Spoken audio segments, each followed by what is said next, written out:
Dostoevsky said, "The mystery of human existence lies not in just staying alive, but in finding something to live for."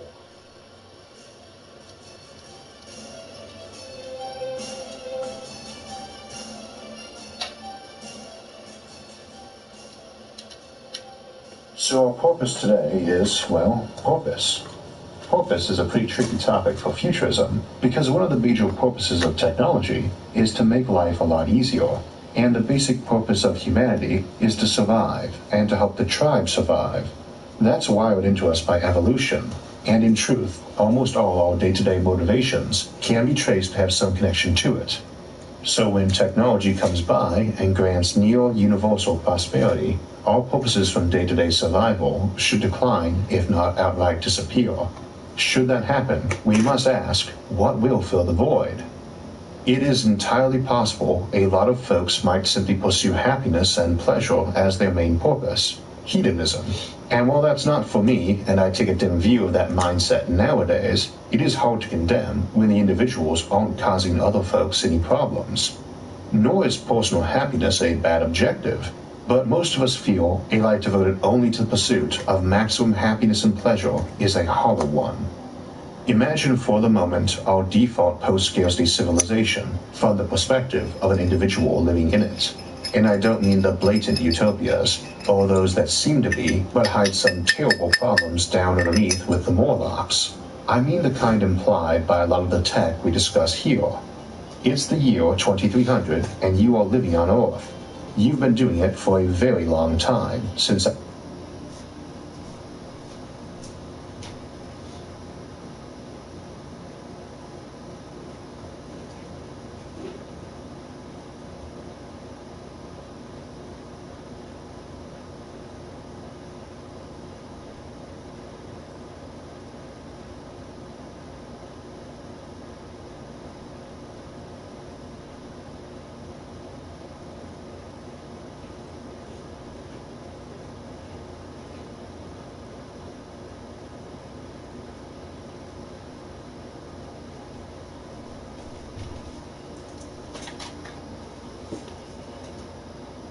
I do mean you and I, not our descendants. As we've discussed before, there is a decent chance we, personally, will still be alive and kicking in the centuries to come. You are a cyborg. You probably don't look like it, but your body is flooded with tiny little machines that fix damage, and you've probably got millions of tiny bits of circuitry woven around your body and brain. You can probably remember watching this episode quite clearly, though of course could easily pull it back up again if not. You do not have to exercise, your body just stays in shape. You can eat as much as you want, of whatever you want, and whenever you want it. You can have that slice of cheesecake without thinking of the calories, and then go run a marathon and, even though you're not that great at it, you would have broken every Olympic record set back in your youth. The concept of youth is also fairly arbitrary to you, since you can pretty much look like whatever age you choose. You don't really think of yourself as particularly impressive, weighed against your friends and neighbors, but if we dropped you in the past, you could beat up a whole platoon of elite soldiers while speed reading an entire book. You learn fast, and you never forget what you learned or absorbed unless you want to. You never get sick or old unless you want to. While you're not really any smarter, stronger, healthier, or wealthier than the average, you live in a mansion and can buy pretty much anything you could ever have reasonably wanted in your youth, so long as it isn't ridiculously over the top, unique, or requiring another person. And you can get most of the more ridiculous things in virtual reality anyway. Plus, there are really good psychologists you can visit if you've developed some addiction to collecting or hoarding. They're good, too. They could sit down with someone with a nicotine addiction from the 20th century, and that person would walk out without ever having so much as a craving again. Your civilization presumably has some way of keeping excessive things reined in, be it simple cost draining your bank account, or social scolding from the town council that has to approve more over-the-top acquisitions. Like when your neighbor decided he wanted a solid gold house, and they said no. You are not a lazy, stupid, two-legged cattle enjoying some paradise, all but vacant of mind and ability. You are more like Bruce Wayne, rich, athletic, and smart. Only you are not the Batman because there's no crazed villains going around, and everyone you know is more or less on your level. Most folks you know are carrying around knowledge equivalent to PhDs in many fields because they learn easier. Teaching technology has vastly improved, and they are often centuries old. You are a superhero, but with no one to save. There is no global hunger to fix, no homeless folks to build houses for, no vast injustices to deal with anymore. You can certainly spend a lot of time kicking around your palace having fun, but you won't really loll around the place because you don't really get tired. You might not even need to sleep, but if you do, you wake up full of energy and you...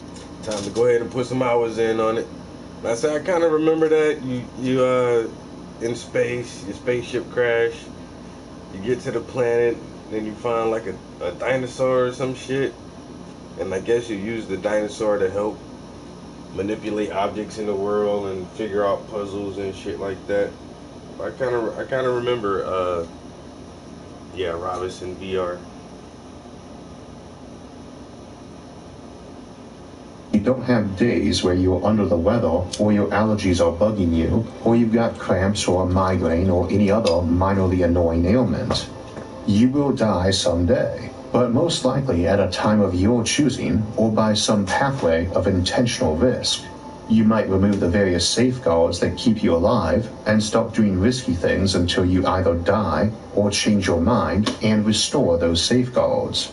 Hunting lions with Nerf bats was a popular activity for a while, until people complained it was upsetting the lions and banned it.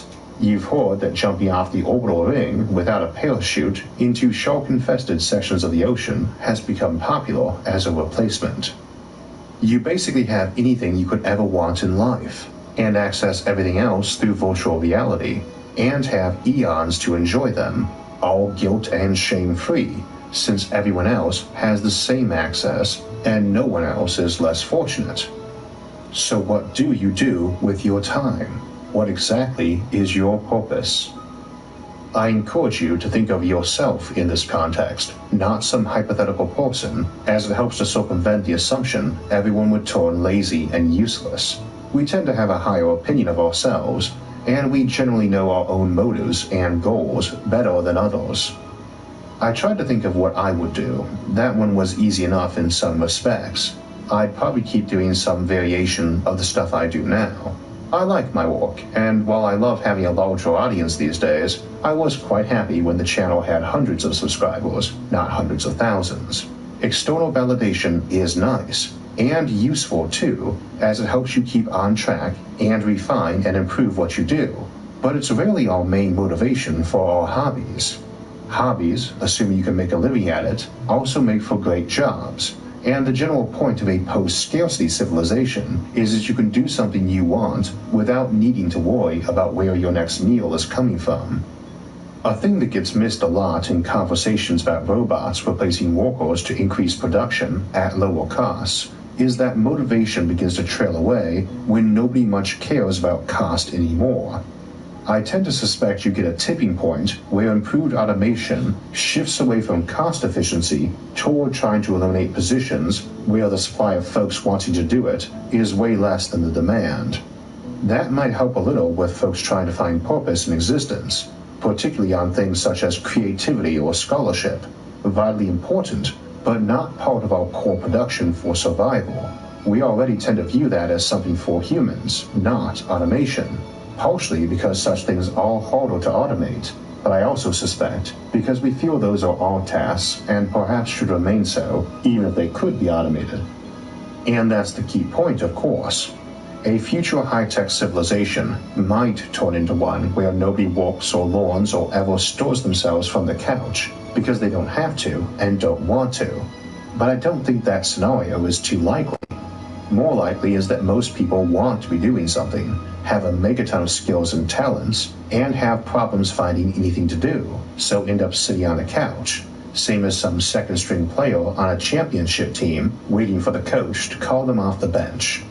That might be a rough existence, regardless of what luxuries life affords you, if you always feel like a backup being held in reserve. We should also consider the effects of post-scarcity on our current perception of what qualifies as purpose. Humanity has been focused on immediate survival and resource acquisition for as long as we've existed. It seems fair to assume that no longer having to worry about such things would probably change our psychology to some degree. Given the chance to do and be whatever we please without having to worry about the minutiae of everyday tasks, we'd likely find our society beginning to change its core views and ideals. Without having to worry about keeping the factory running, food on the shelves, or staying in ideal health, humanity might begin thinking on scales which seemed previously out of bounds due to considerations of logistics and manpower involved. With these no longer at issue, humanity might just start moving toward ever larger endeavors. What tasks can occupy the mind of an immortal? This, in many ways, is why it's so easy for me to imagine us building all those megastructures we discuss and colonizing the galaxy. This is also why I suggest thinking of yourself in these conditions, not other people. It's easier for us to assume other folks will turn selfish or lazy than ourselves, and that outcome is possible, but I think it is far more likely the citizens of such a civilization would be rather impressive in terms of things like knowledge and experience and motivation. And it could be us too. Anytime in the next few decades, some laboratory somewhere might announce they managed to make a tiny little robot that was able to follow very simple orders, one of which included making a copy of itself from materials on hand. A few years after that, it's over, because that's a universal assembler, and if you have those, you are instantly post-scarcity and instantly biologically immortal. Such a technology is not guaranteed. See the Drexler-Smalley debate for the potential hurdles and how they might be insurmountable. But that's not the only path to either of those, just one that definitely does both. Given something like that, we, you and I, might be sitting down a few centuries from now chuckling about this topic. I can't see myself or most of my friends going to seed. While I can see a lot of them saying they would, since many are older than me, those who either talk of retiring or have done so are back doing stuff a couple months later. They are not doing it full-time. They travel, spend time with the grandkids, putter about with their hobbies, etc. Many get up an hour later and sit about in their pajamas, but many also do not, waking up and getting at it just as early as before, and the ones who do just go about it at their own pace. They are certainly no drain on society, either ethically or in terms of resources, and the latter is fairly irrelevant in a post-scarcity setup. Of course, most of those folks also have some sort of cause, usually several, that keep them motivated. And we certainly have no end of good causes for folks to jump on board these days. We have a lot of work to do before we have a society where people's only concern is finding something to do with life. When those go away, we do have a problem. Now, mind you, not every purpose has to be grand and noble. Indeed, those doing them don't even have to believe they are grand and noble, but often feel that way, even when it's probably not that important objectively. If someone's purpose is designing the very most fashionable clothing for dogs, and they feel that it's very vital to civilization, I'm not going to pretend I think it is, but I won't knock it either. Whatever keeps you going is a phrase I use with a lot of my friends these days, and I don't think most catch what I mean by that, which is that I don't really care what they do, so long as it keeps them happy and isn't destructive to them or others. But it's a sentiment I suspect will get a bit more common as time goes on and technology progresses.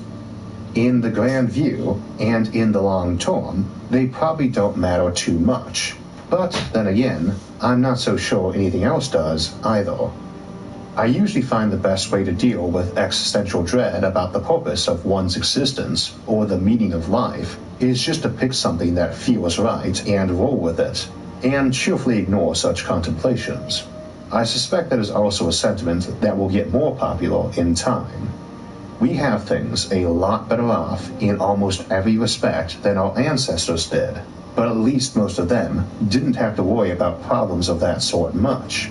Admittedly, it's kind of hard to worry about whether or not existence matters or free will truly exists when you're engaging in hard manual labor all day, hoping to avoid disease or injury long enough to see half your kids survive to adulthood. I don't think I need to sell the point too hard that people need a sense of purpose to life, or that any community or culture needs to have some mutual goals and aims in order to stay bound together. We'll list that one down as a self-evident truth. Indeed, in our original discussion of post-scarcity civilizations a couple years back, we actually made a sense of purpose one of the 6 criteria you had to meet to be considered one. The question is what those are. Again, they don't necessarily have to be grand and sweeping, or even be perceived as such. A coach of a kid's sports team certainly can point to that as a good purpose, serving a lot of good ends, but I don't think most would call it world-changing. You've got skills, and you put them towards some good end. It makes you feel like there's a point to getting out of bed in the morning. The problem is, again, in a post-scarcity civilization, there's a lot less of these, even of the mundane kind. There's no soup kitchen to go donate money or time to, because nobody needs that. And you probably can't even go feed animals, because someone will have already taken that in hand.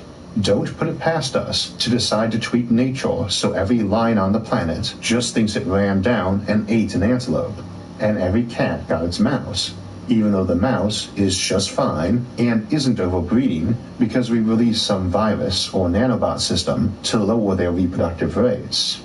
The same thing goes for building great big megastructures or launching colony ships, our topic for 2 weeks from now. I get asked why I always aim for very big colony ships with lots of people, or even manned ones at all, when some self-replicating robot could probably get there faster and terraform the place, and quite probably even populate it with vat-grown kids it raised and taught itself. Personally, I don't think we do that much, because I tend to assume we'll actively sabotage things which eliminate purpose. A concern for high-tech civilizations is that an AI might come into existence, get very smart very quickly, and wipe out its creators. That's a valid concern. But another is that even if it is very friendly toward people and benevolent, it might basically turn us all into its pets. We've talked about that before, and I've suggested that it would be smart enough to see that problem and probably start making up important stuff for us to do that it couldn't. A common handwave in science fiction is to have tasks that for some reason only people can do, not computers, to ensure that there's a reason to have crews on board ships. Tons of examples. In Gene Roddenberry's Andromeda, for instance, they had a method of space travel called a quantum slipstream that had to be navigated, and for some reason an artificial intelligence only had a 50-50 chance of getting it right, whereas an organic person could do it right 99.7% of the time by biological intuition. That's obviously a bit of hand-waving nonsense by the writers to justify a crew in the show. But I could easily imagine an AI making something like that up to make folks feel needed. Indeed, that's my preferred theory for the Matrix trilogy. The idea presented, that the machines keep people around as batteries, is dumb. So is the alternate one where they used us for certain specialized processing. However, the idea that the whole thing, including the so-called real world in its post-apocalyptic dystopian glory, was just a simulation by an AI programmed to make folks feel happy fits better. That the world outside the Matrix is just another layer meant for folks with a rebellious streak. Thing is, you don't have to be an AI to come up with this plan. You could have the powers that be, regular or humans, just conspire to come up with stuff like that to make citizens feel useful. And indeed, they and their minions get a nice sense of purpose, engaging in a struggle to keep the masquerade going. It's not too hard for me to imagine that happening. Not just that some folks might think there's a need for it and contemplate doing it, or try to do it, but that by and large, people would turn a blind eye to it. Even if it was something that seems patently absurd, like the government coming out and telling everyone there was an unknown threat they didn't dare disclose, and the only way to combat it was to make widgets, ones that had to be crafted or at least tested by actual humans, I think that might actually work. Amusingly, those folks running the show could cheerfully sit down for polygraph tests because they'd think it was true. The unknown threat was just purposelessness, and anyone who saw behind the curtain is probably a good convert to help run the show. But I don't think, ultimately, that it would be necessary. You can find stuff for people to do that probably does matter, and no one really has much motive to peek behind the curtain or believe folks who have and shout out about what they saw. Not because they are dumb or gullible, but because we all know we need a purpose and don't see any advantage to ripping apart ours or anyone else's. A few weeks back, we were talking about whether or not aliens would find us boring and never visit Earth for that reason.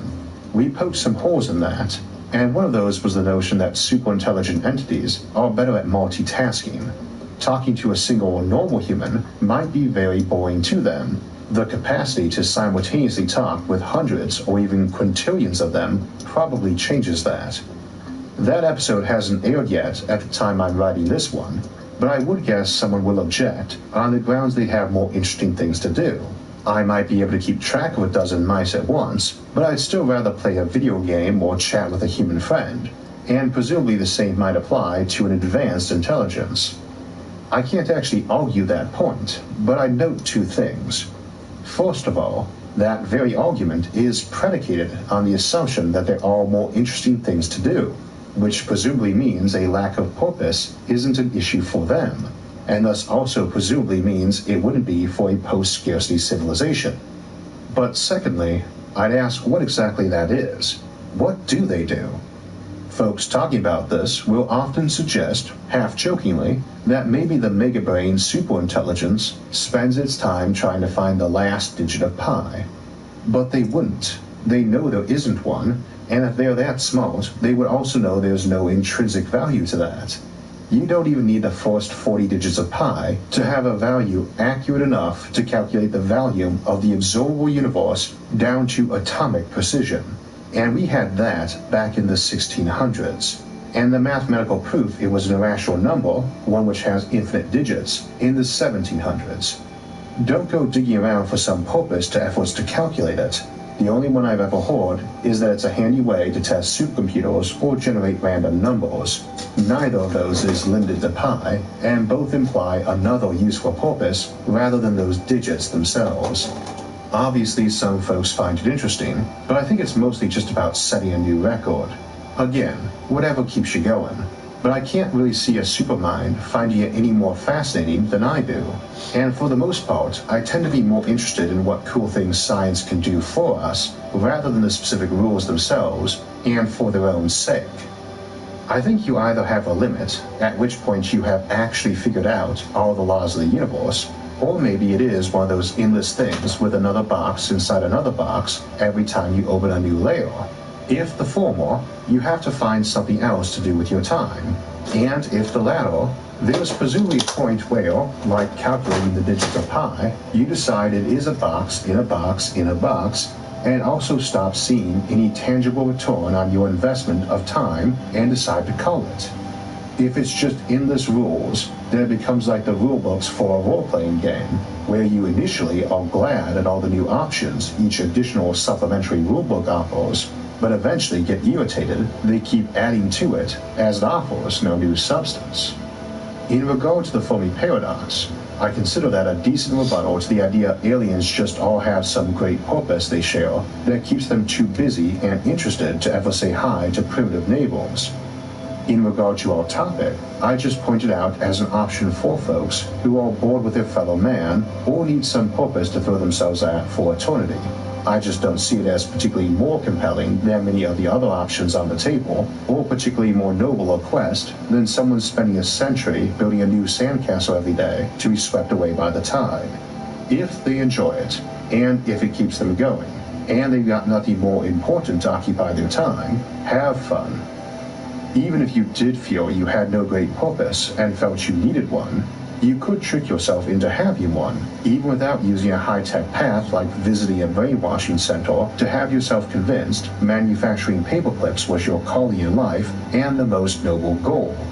That's another point back to AI, of course, and one advantage of researching them. By trying to figure out how to give artificial minds a purpose that keeps them safe and sane, we also can figure out better how to do that for ourselves. We'll talk more about brainwashing later in the year. Fundamentally, though, I just don't see us running out of purposes. And of course, we talk about a lot of those on the channel. Colonizing space, mega engineering, and projects closer to home like geoengineering and ecological repair. And those will be common topics in our schedule, which we'll get to in a moment, for the next few months. And later this fall, we will look at some truly staggering projects we can do right here on Earth, like colonizing the oceans, or turning desert or tundra into rich ecosystems. But ecological repair, like reforestation, isn't something that has to wait till the distant future or requires vast national efforts. There's a lot of groups working on that right now, and one of them is our new partner, Ecosia. They are a group that raises funds by having a search engine where the ad revenue it generates is used to plant trees. Something just that simple, and they've already planted about 30 million, and are adding a new one every second. Good search engine too. They don't sell or give out anyone's data. On the other hand, they do make their fundraising and expenses very visible and transparent, so you can see how effective they are. If you'd like to help them out, you could just take the link in the video description, ecosia.co/Isaac Arthur, install it for free, use it for free, and every time you use it, you'll help plant a new tree. Alright, as mentioned, we'll be looking at colonizing space for the next few weeks, and we'll start by visiting Ceres, the largest of our asteroids, or the smallest of our dwarf planets, and discuss ways to colonize that, and talk about colonizing the asteroid belt in general. The week after that, we will take a first look at generation ships, mighty arcs in space, for transplanting civilizations to distant stars, something we'll spend a few episodes examining, how we make these ships for settling the galaxy. And then the week after that, we will join up with John Michael Gaudier to discuss some of the implications for a galaxy that's been settled by us if we never encounter any other civilizations in it. For alerts when those and other episodes come out, make sure to subscribe to the channel. And if you enjoyed this episode, hit the like button and share with others. If you'd like to discuss this topic more, you can leave a comment below or join in the discussion on our Facebook or Reddit groups, Science and Futurism with Isaac Arthur, or on our new Discord server, all of which are linked below in the video description. Until next time, this is Isaac Arthur saying thanks for watching, and we'll see you next week.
How much will it be when it's done?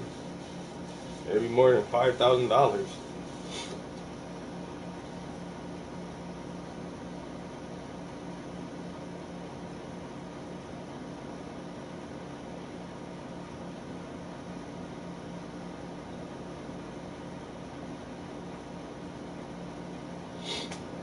This is Rick Blomquist. His life is pretty comfortable.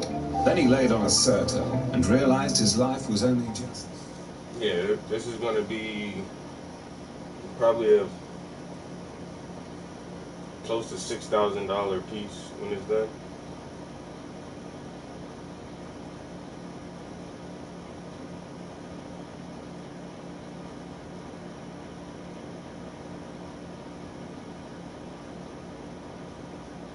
I gotta get this fucking fly up out of here. It's driving me crazy. Son of a bitch.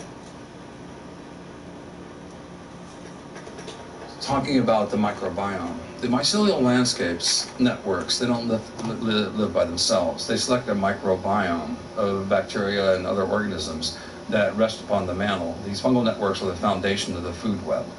Well, similarly, we have a microbiome.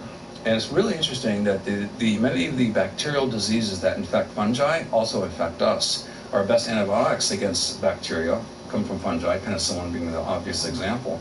But we have found now doing next-gen sequencing, and this has never been published before, that the mycelial mats growing in the very same wood chips, in our case, that have been fermented, we had a 1,000-fold difference in the relative abundance of genera of bacteria from the very same wood chips, 2 different mushroom species planted on those wood chips, and the microbiomes that were created and selected for by the mycelium were vastly different.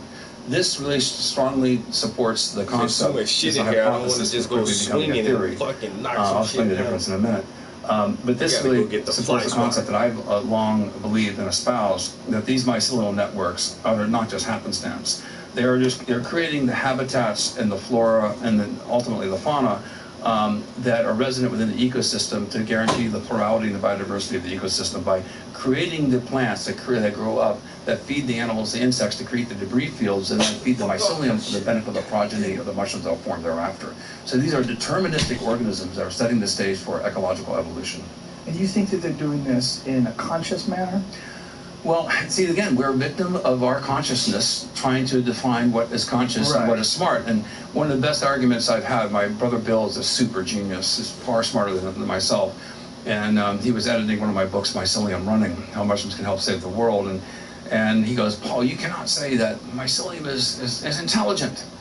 And then he says, you can't say nature is intelligent. I go, wait, Bill, I respect you. But you didn't realize the hypocrisy of the statement that you're giving me? You're telling me nature is not intelligent, and yet you are born of nature, using the mind to conceive the concept, to challenge the idea that nature is not intelligent when you are part of nature? I rest my case.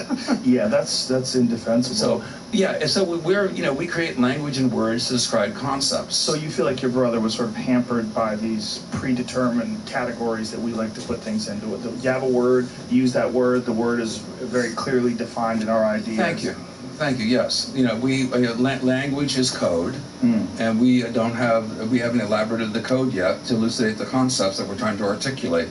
That does not mean that just because you can't prove it's true doesn't mean that it hasn't happened. Right. So as our vocabulary increases, as our lexicon of language increases, it becomes more robust, then I think we can better describe, test, and prove that these concepts are true. But we're biologically provincial when we think about how limited we are. We're truly Neanderthals with nuclear weapons. I mean, this is when you look at how important natural ecosystems are. Try to replicate them. They're very, very difficult to replicate due to their complexity. So I think the more that we study nature, most all of us scientists subscribe to the adage that the more we study this subject, the more we realize we didn't know. And the hubris of us thinking that these things cannot occur, did not occur, will not occur, really speaks to our provincial attitude towards nature. The idea that these fungi are creating their environment and almost they're the architects of this environment. They're establishing the landscape for all these different creatures and life forms to live is unbelievably fascinating. That the idea that and also that they're connected, right? They're connected in some sort of almost like a neural network, and there's What is that thing in the Pacific Northwest, the one fungus group that's essentially the largest living organism on the face of the earth? Yeah, the largest organism in the world so far discovered is a mycelial mat, 2,200 acres in size, and that's equivalent to about 665 football fields. And that's one animal. It's one mycelial mat. One mycelial mat is a honey mushroom that kills trees. It's an edible mushroom. But think of this, I mean, so for those listeners out there, if any soil biologists know this well, if you go out and get some nice rich soil, a gram of it, and you analyze it, there typically is 1 million, 5 million microbes per gram in that soil. Now the mycelium is growing out, and we have 5 or 6 skin layers that protect us from an infection. The mycelium only has one cell wall. On the other side of the cell wall are hundreds of millions of microbes per gram that are trying to consume it, many of which the mycelium is able to upregulate in constant biomolecular communication with this ecosystem, be able to prevent predators from consuming it, thus allowing it to achieve the largest mass of any organism in the world. This is amazing to me because it means that it is constantly in communication with the ecosystem, being challenged, accepting alliances. So guilds of microbiomes are being created, selected by the mycelium. And these guilds and communities then cooperate in order to prevent pathogens, parasites, even competing guilds from coming into the landscape. So the dominance of these fungi are to ensure the ecosystems that give rise to their progeny. The rule of natural selection of life is reproduction. So everything steers towards reproduction. So from an evolutionary biology point of view, what will that organism do to help survive so it can reproduce? And reproduction through creating guilds of communities of the microbiome using the mycelial network as the structural foundation of the food web seems to be the name of the game here. So this honey mushroom, is that what it's called? Yeah. And that lives in the Pacific Northwest, how is it killing these trees? It's a root parasite, so it comes in and kills the trees. And I spend a lot of time in the old growth forest and a lot of hiking. I've always been wondering about meadows in the subalpine regions. There's all these subalpine forests, and then you come out and there's these giant meadows. Well, I suspect that this honey mushroom is a meadow maker. It climaxes these trees, it kills them, they then die, and then they grow saprophytically, but then it clears the canopy so that grasses landscape. Saprophytically? What is that? Saprophytic means it's growing on dead material. So first is a parasite. You mean the mushrooms? The mushrooms. First is a parasite, kills the tree, then it's a saprophyte, or saprobe, is another word for it. It's a decomposer. It breaks down that material. But as it decomposes the wood, 30% of wood becomes water. So the mycelium generates water. Wow. And so water lenses are being created. Now you have more sunlight, grasses then flourish. And so I suspect that these mushrooms are actually meadow makers, allowing then the elk and the deer and marmots and whatnot to exist in those grassland environments. It's a way of rebuilding the nitrogen source in the soil. So I think these are over great, huge timescales. We have to get away from the concept of our lifespan, or even 100, 200 years. We need to think in millennial terms, over many, many millennia. This is unbelievably fascinating. The idea that they're sort of the architects of their ecosystem. They're the architects of our existence. This is something that there's some really fantastic research that's come out in the past 2 years. I'm a science ambassador for the AAAS, the American Association of Advancement of Science. So I am a little bit out there, but I'm really happy that I have so much scientific support these days. Because a lot of things I've been talking about for 20 years are now well-rooted and been proven. One of the things that has been so fascinating to me, and I'm still wrapping my mind around this, but the universe was created about 13.8 billion years ago from the Big Bang. The Earth coalesced out of stardust about 4.5 billion. The earliest records of life we have is about 3.8 billion years ago, single-celled organisms. But just recently in lava beds in South Africa, they found mycelium infused through the lava 2.4 billion years ago. Now, we split from fungi 650 million years ago. And then in Brazil this past year, they found a fully intact, apparently a fossilized mushroom published in Nature, which is a very, very reputable scientific journal. And that one is 1.4 billion years old. So The oldest multicellular organism in the fossil record today is this fungus in lava in South Africa 2.4 billion years ago. A fully formed mushroom who had its form was growing 1.4 billion years ago. We separated from the fungi 650 million years ago. Mushrooms have had their form longer than we've had our form by more than 1 billion years. Here, Jamie just pulled it up on the screen here so we can take a look at it. One from Brazil. So this is the, Paul, is this the image that you're familiar with? Yeah, this is the one that has just been published in the past. They have a great name that's a tongue twister to pronounce. It's Gondwana agaricides magnificus. Why do they do that? Do they do that to make people like me feel stupid? They don't have to. No, they do Feel that stupid because already. graduate students want to publish papers, and so they can invent names. And so it looks better if you have a long Latin-sounding name. So, but think of that. Mushrooms had their form before we had ours. Yeah. These are elders.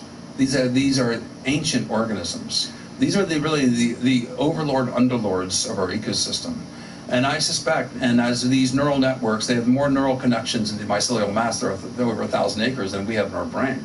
They are actually accumulating not only genetic intelligence, but I think that as time goes on, I hope that we will be able to interface with them, because I think that there is many benefits of us communicating with mycelium that can give us rapid responses to catastrophia. That's how they've evolved. And we're now the biggest walking catastrophe that I know, walking across the planet. And we need to engage these fungal allies for the benefits that we need to put into play in order to prevent the loss of biodiversity. It seems like a communication gap would be very hard to bridge. The communication gap, I mean, if we really did find a way to communicate in some form with mushrooms, like the concept of language, like you were talking about, just the idea of nature and intelligence and these words that we have these sort of concrete definitions in our head that don't really apply to some things that are very, very confusing to us, like the idea of fungal intelligence, the idea that you could somehow or another understand the language that these things, we don't even understand dolphin language, right? Well, one classic example, Japanese are so clever at this. There's a slime mold, called Physarum polycephalum, and they had and this slime mold is very, very good at navigating through mazes and challenges. I mean, first to food wins. The conservation of energy, is rewarded. So how do they set this up? They put a little bit of it. They did several experiments. The most fun one is they designed a nutrient, basically a nutrient-like maze, replicating Tokyo in the Japanese subway system. And so they started with Tokyo, and they put oats, which is a nutritional source. They inoculated what is on this basic and agar map with all of the major cities, the nodes around Tokyo, and they then each of those nodes had a piece of oat on them, which was a source of nutrition. The main oat was where Tokyo was. They inoculated it, and then they let the slime mold then grow. And first it grew out randomly, exploratorily, just like you would do if you're a hunter or something. You're hunting on the landscape looking for things. And then after about 28 hours, it reorganized itself in the most efficient way possible and reorganized the Japanese subway system in a more efficient manner than it's designed today. Thus, they said, not me, not Paul Stamets, this is a demonstration of cellular intelligence. Whoa. So this is the tip of the proverbial mycelial iceberg, This has broad implications. And I just want people to suspend their disbelief. And this goes into actually the evolution of human consciousness. And Terence McKenna was a good friend of mine. I love Terence. I especially loved him the last 5 years of his life because he made fun of himself so much. Terence, people took Terence way too seriously in many levels, but as his brother Dennis, which I think has been on your show. A couple times. Yeah, Dennis is a great, Love that guy. great ally, great scientist. But Dennis said even if 10% of what Terence said was true, is freaking amazing. And Terence and Dennis both came up with stoned a theory. Now it's not a theory; it's a hypothesis A hypothesis is speculative, but cannot necessarily be as not yet proven. A theory is a hypothesis that has been tested and proven with facts. So I disagree with them in saying it's not a theory, it's a hypothesis. But the hypothesis of the stone ape,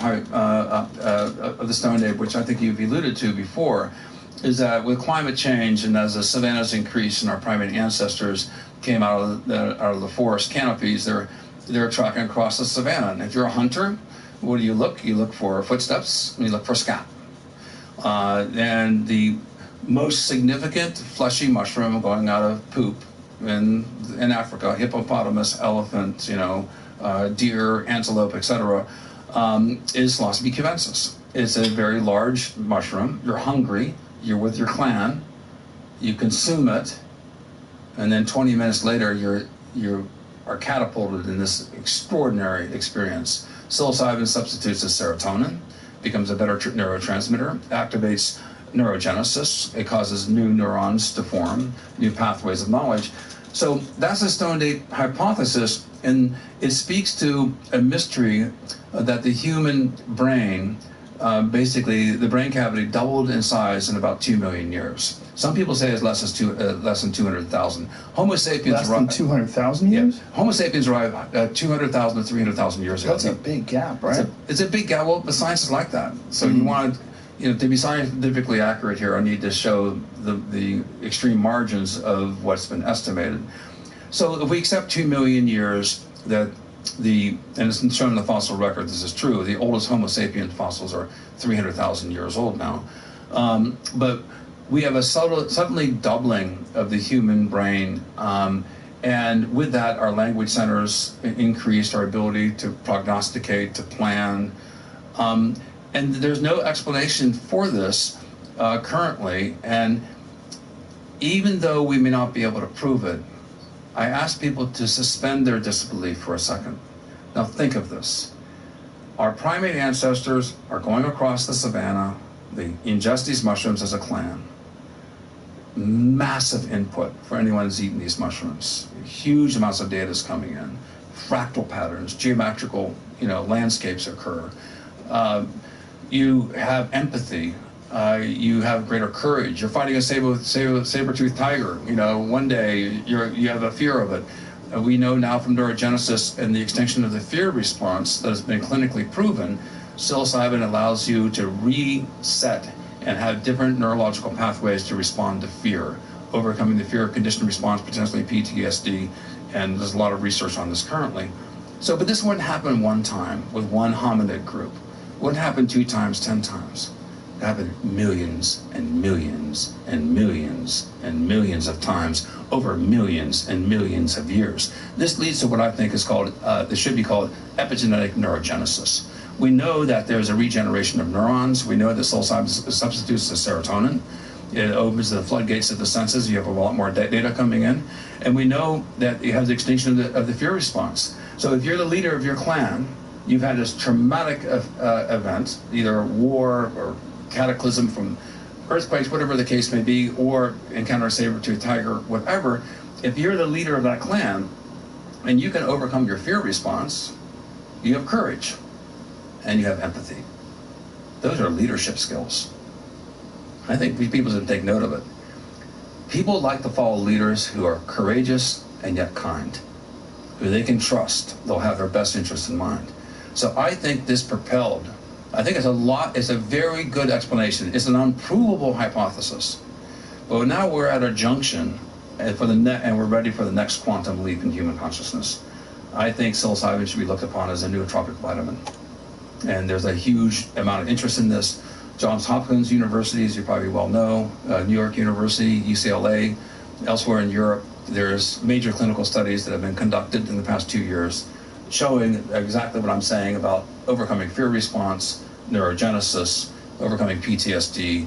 This is now medically quite seriously considered and something that I think that we should explore under controlled settings. I'm not into partying with psilocybin mushrooms. Damn. You were doing so good. At the Home Depot, you can stop pinning and start painting with America's top-rated paint, our satisfaction guarantee, and the know-how to turn the idea you saved online into a room designed.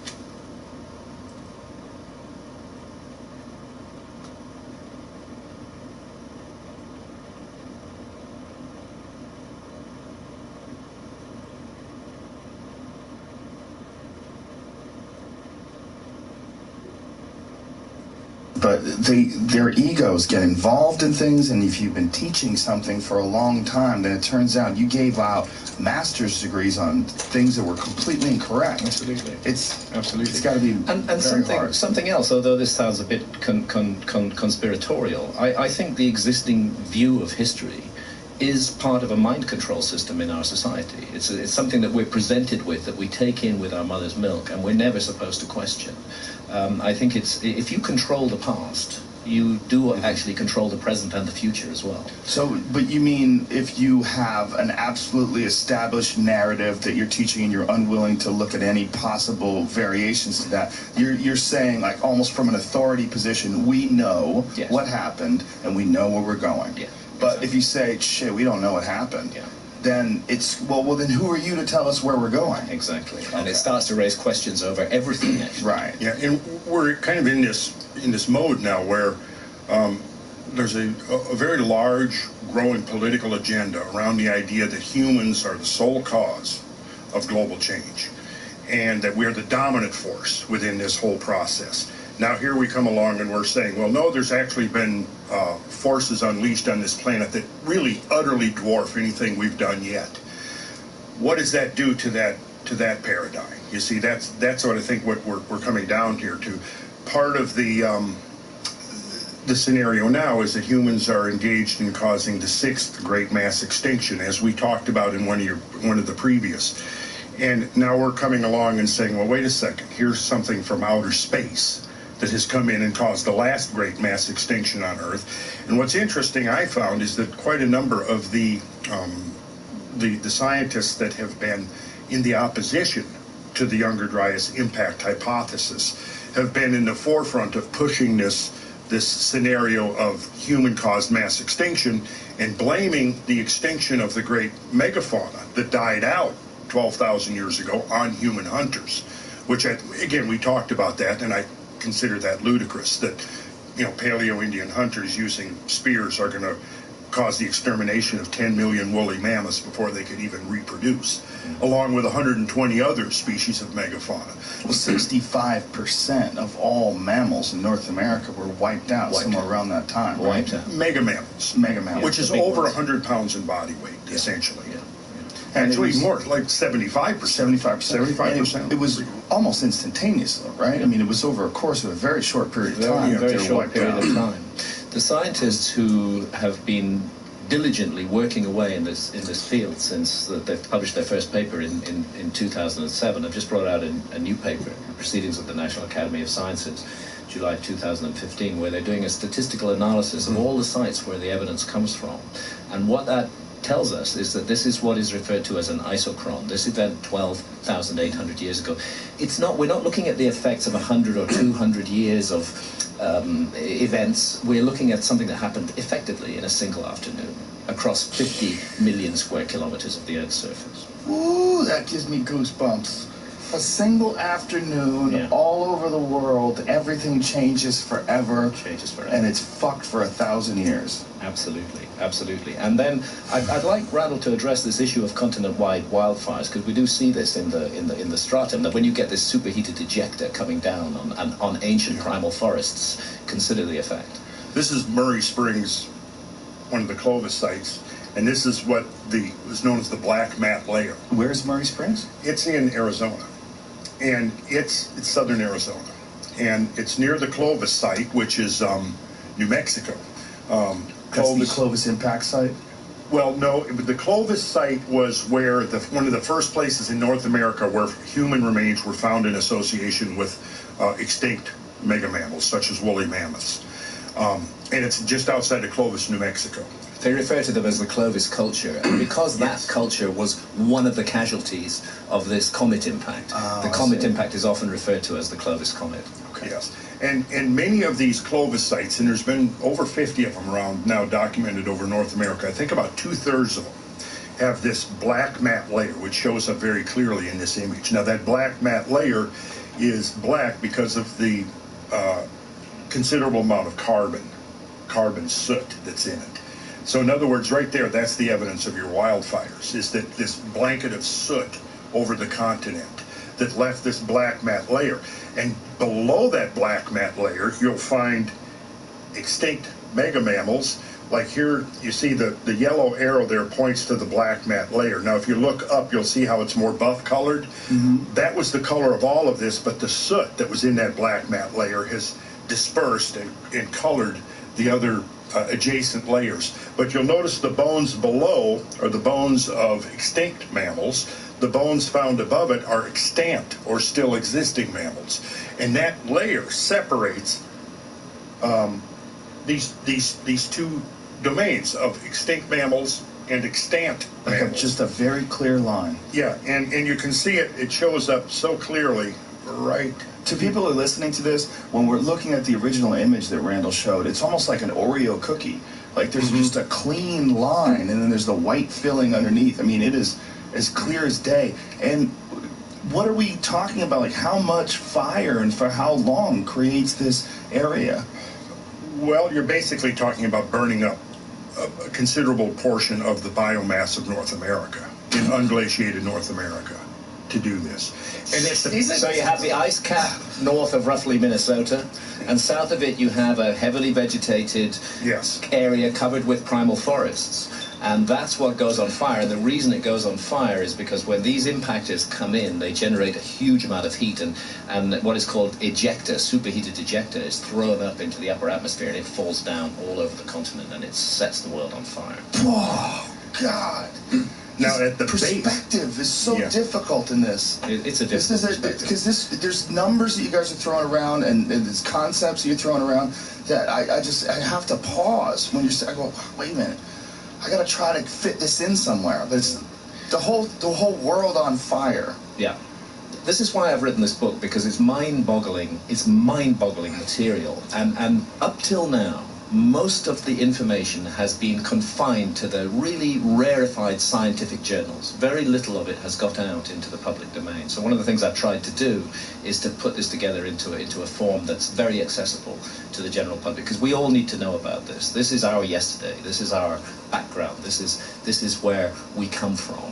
The present order of the world has descended from that moment. And what is the mainstream explanation for what we're looking at here? Like, how do they describe this? Well, the mainstream, to me now is Firestone and West. And and when Randall says Firestone and West and Kennett, he's talking about some of the lead scientists who have presented the evidence for the Younger Dryas impact, because they have triumphed.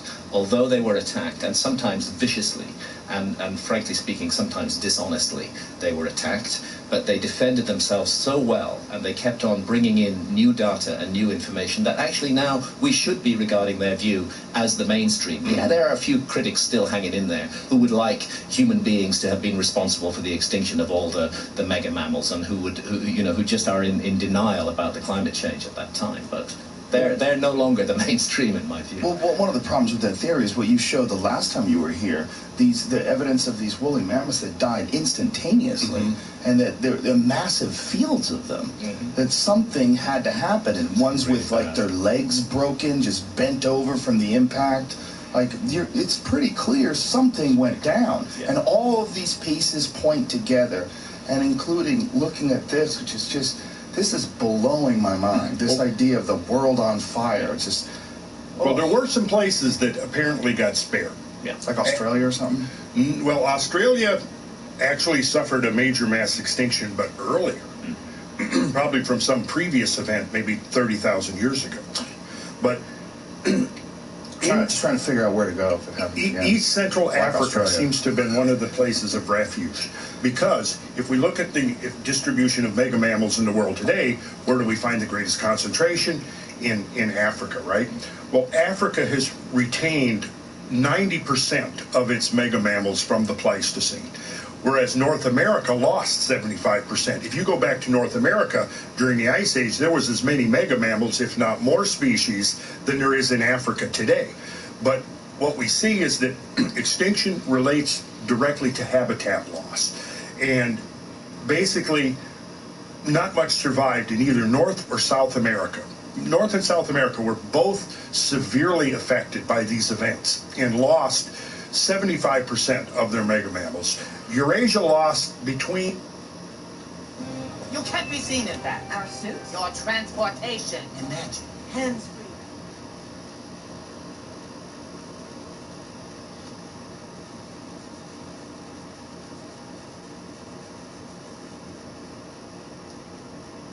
30 and 50%. Africa only lost about 10% of them. And that's why you see so many big animals still in Africa today. And a lot of them, I think, probably dispersed from the area around the Great Rift Zone. It seems like in a lot of the areas actually where we're finding early hominids is in that same area. That seems like for whatever reason it was spared somewhat of the extreme severity that the rest of the planet suffered. It's an interesting situation because when we look at the arguments of history and archaeology, very little of the story is told in North America. As it's taught in schools and universities today. You know, they look at places like Sumer in Mesopotamia and ancient Egypt, and further down in South America, some of the great cultures of the Andes. But it's like North America is missing from the map. They talk about hunter-gatherers coming in here across the Bering Strait, and there's still a dogged faction of archaeology that wants to maintain that just happened about 13,000 years ago, and that there was no human beings in the Americas before that, although the mass of contradictory evidence is overwhelming that dogma as well. It's obvious that the Americas were populated long before that, and those populations did not only come in across the Bering Strait, they came in other ways as well. And then there just seems to be nothing for a very long time, and North America's kind of left out of the story of civilization. Well, now I think we know why. Because North America was at the heart of this disaster. It was at the absolute epicenter, and the slate was completely wiped clean here. And that's what our archaeologists are looking at. They're seeing a wiped clean slate, and they think they're seeing the beginning of something. Actually, they're not. They're seeing the movement on of something after a horrendous disaster. Wow, it's so hard to wrap my mind around this idea that for literally 1,000 years, the Earth was just riddled with asteroidal impacts and fire and nuclear winter because of the dust and mass extinction of... It's so hard. The numbers that you're throwing around, the ideas behind it, it's very difficult for folks to... Can I put something in there that brings it home in a way?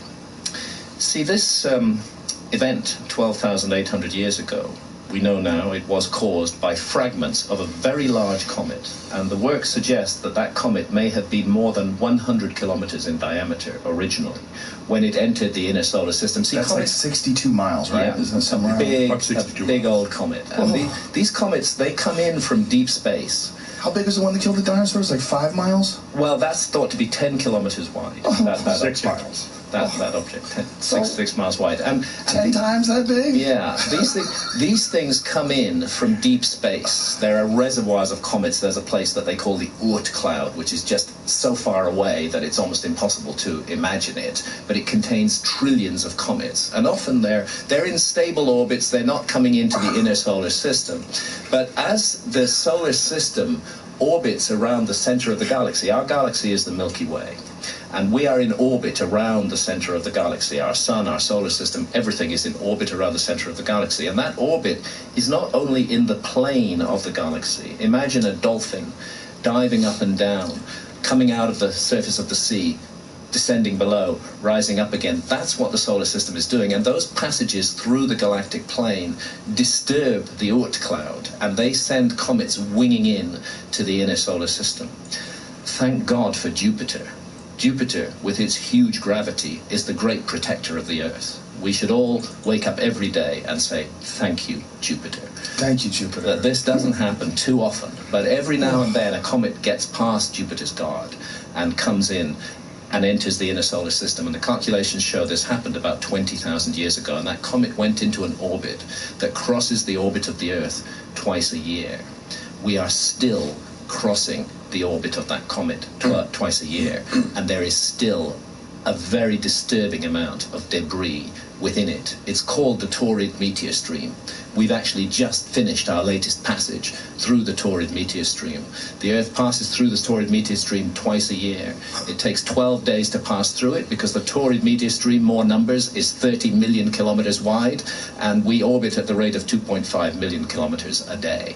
So 12 days to pass through it, and in the last 11,000 or so years, we've been lucky we've been passing through this 30 million mile wide stream. We've been passing through bits where there are just filaments of small debris, but the evidence is that it is actually full of large rocky debris, including one object that may be as much as 30 kilometers in diameter, sitting in that torrid meteor stream. So it's like, I compare it to like strapping on a blindfold and crossing a 6-lane highway and just hoping that you don't get hit by a truck. You know, that's what it comes down to, and we've been lucky so far. Actually, the most recent definite impact from the torrid meteor stream was in 1908, and that was in Russia, in Siberia. It's called the Tunguska event. As I said, there's 2 passages through the stream, one in June, end of June, early June. That was a lie. The Tunguska event, there was no fucking crater.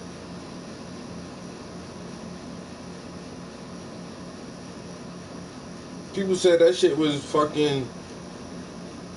Nikola Tesla did that shit.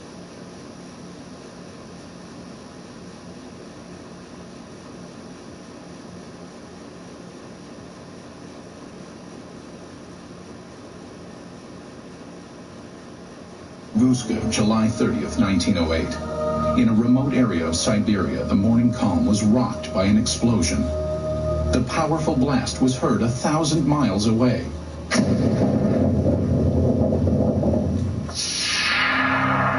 There was an enormous firewall blast, something on the order of 15 megatons of equivalent energy, which is roughly 1,000 times that of the Hiroshima blast at the end of the Second World War. This was an extraordinary event. Because of the remoteness of the Tunguska region, it was almost 20 years before any government researchers visited the site. The first expedition to reach Tunguska was headed by Russian mineralogist Leonid Kulik. When the initial expedition got to the Tunguska area in 1927, the natives were reluctant to show the scientists into the region because they thought the god Agdi had devastated the area because of the wickedness that was going on, and he had destroyed the trees, killed the animals. Kulik eventually convinced locals to direct him to the blast location. Believing a meteorite had caused the massive explosion, Kulik assumed he would find a crater at the point of the meteorite's impact. To his surprise, there was none. He looked for meteorite samples on the ground because often when an object hits the Earth, it throws up debris, and the debris is recoverable around the edges of the crater. But of course, he didn't find that either. What Kulik discovered has stirred UFO debate for decades. At the blast's epicenter was a frozen swamp with an untouched clump of fully grown trees in the middle.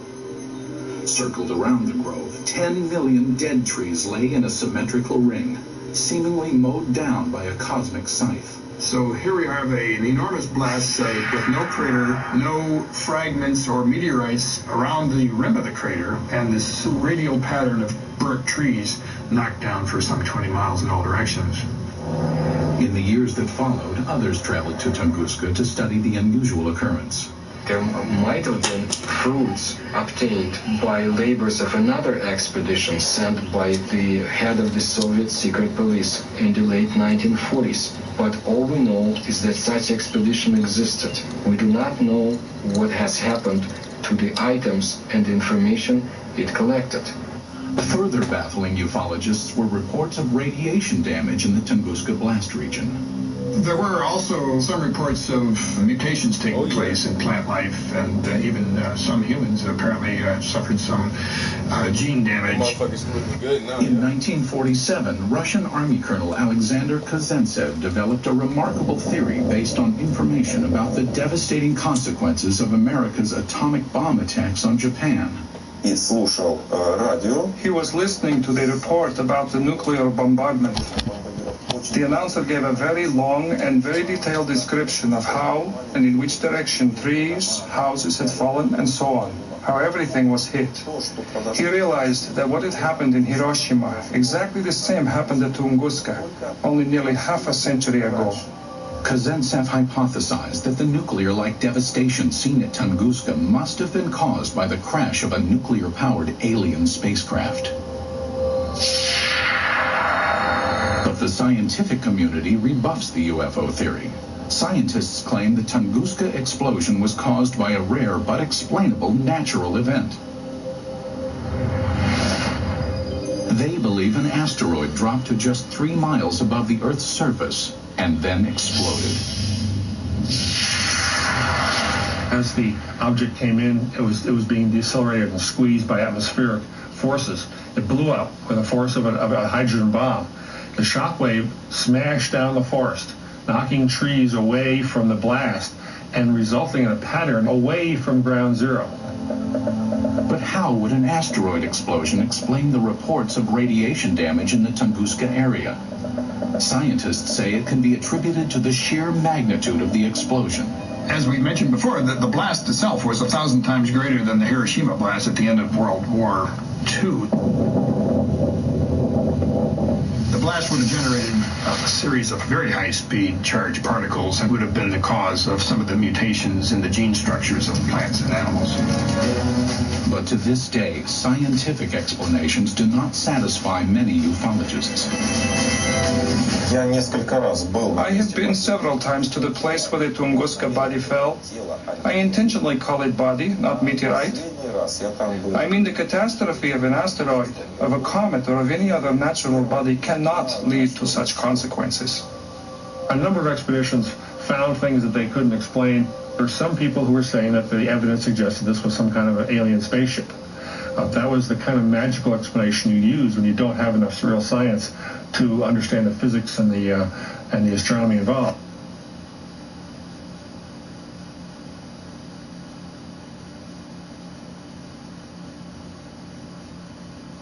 That's what I'm saying, though. There's a lot of different theories on what the Tunguska explosion or anomaly or whatever that shit was, but Graham Hancock, and I like Graham Hancock, but that's, once again, listen to everybody.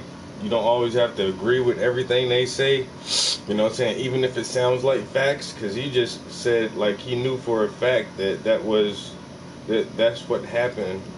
There was a meteorite. This is a story about mail and packages, and it's awesome. But at the same time, a lot of other credible researchers and scientists say, well, we're not sure what happened, if it was a meteorite or not. You know, we didn't find any particles, any fragments, no craters. We've been lucky. Highway debris, including we orbit at the rate of 2.5 million kilometers a day. So 12 days to pass through it. And in the last 11,000 or so years, we've been lucky. We've been passing through this 30 million mile wide stream. We've been passing through bits where there are just filaments of small debris.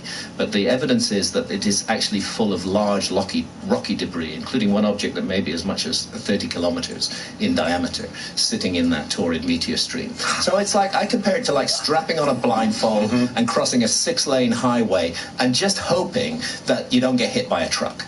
You know, that's what it comes down to. And we've been lucky so far. Actually, the most recent definite impact from the torrid meteor stream was in 1908, and that was in Russia, in Siberia. It's called the Tunguska event. As I said, there's 2 passages through the stream, one in June, end of June, early July, and one in November. And this was at the Siberia. It's called the comes down to, and we've been lucky so far. Actually, the most recent definite impact from the torrid meteor stream. The most recent definite impact. Like, how can you say that, Graham? Nobody's ever made a definite claim to like what it was. There is no definite claim to what happened in Siberia. Nobody fucking knows.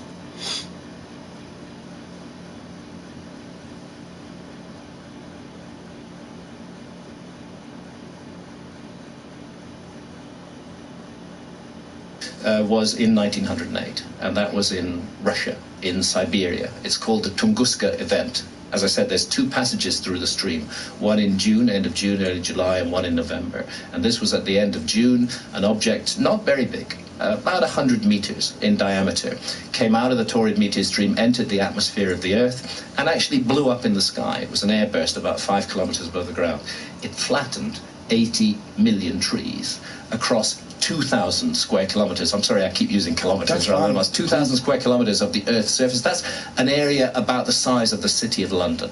If that impact had happened over an inhabited area, hundreds of thousands of people would be killed. And we would all be paying much more attention to the Taurid meteor stream today than we are presently doing. We should be paying attention to it. So we just got super lucky that it hit in a very lightly populated area. Correct. And it didn't even hit. It blew up in the sky above it. Pull up, see if you can find some image of Tunguska, because it's pretty staggering. And it literally looks like there was like a matchstick forest that someone pushed over, like a series of dominoes or something. Oh, God. Jamie pulled that one up. Jamie's a wizard. Kid's on the ball. Look at him over there. Yeah. God. So here's the thing. We are still interacting with the debris of this comet that changed the world 12,800 years ago. It's not something remote and distant. It's part of our daily lives. And it is something we should be paying attention to. And a number of astronomers are very concerned about the Taurid meteor stream. Now, I don't want to be the one who goes around the world, wearing the sandwich board, saying that doom is nigh. Literally, the sky is falling. Yeah.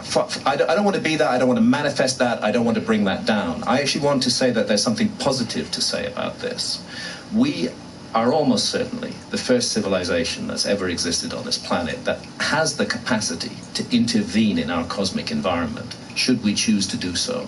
We can make sure that we are not the next lost civilization. We can make sure that life and light continue on this planet and that our story continues. But we need to pay attention to our cosmic environment. And a number of scientists are now saying the same thing, that it's irresponsible of us to pretend that impacts like this, they just happen every 100 million years. We don't need to worry about them. We are intimately connected with a force that can change life on Earth, and we have the power to do something about it. So I would suggest, instead of wasting, trillions of dollars globally, creating weapons of mass destruction to destroy one another and to manifest the hatred and fear and suspicion that are just whizzing around the world right now, we should be looking at a grand human project, a cooperative effort to make our cosmic environment safe. And we have the technology now. It's just a matter of choice. It's just a matter of budget.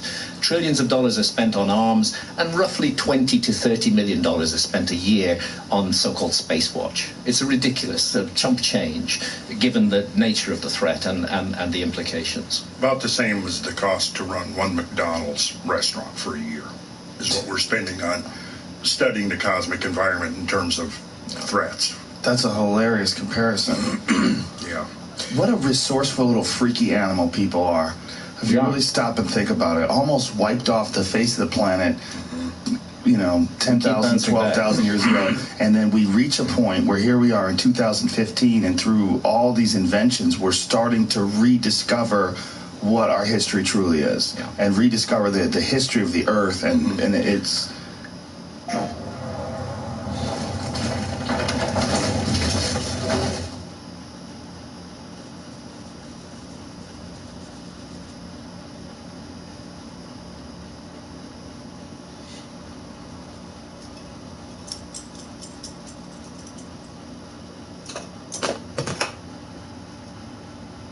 The earliest definite anatomically modern human skeletal remains date back about 196,000 years. There's some other plausible ones at about 210,000 years. Nothing before that. It doesn't mean that we were not anatomically modern before that. It may just mean that archaeologists haven't found the data yet. But we can be sure that people like you and me have been around for about 200,000 years, with the anatomically modern form and the anatomically modern brain. So there's a mystery right there. Why did we wait 190,000 years to establish the first civilizations?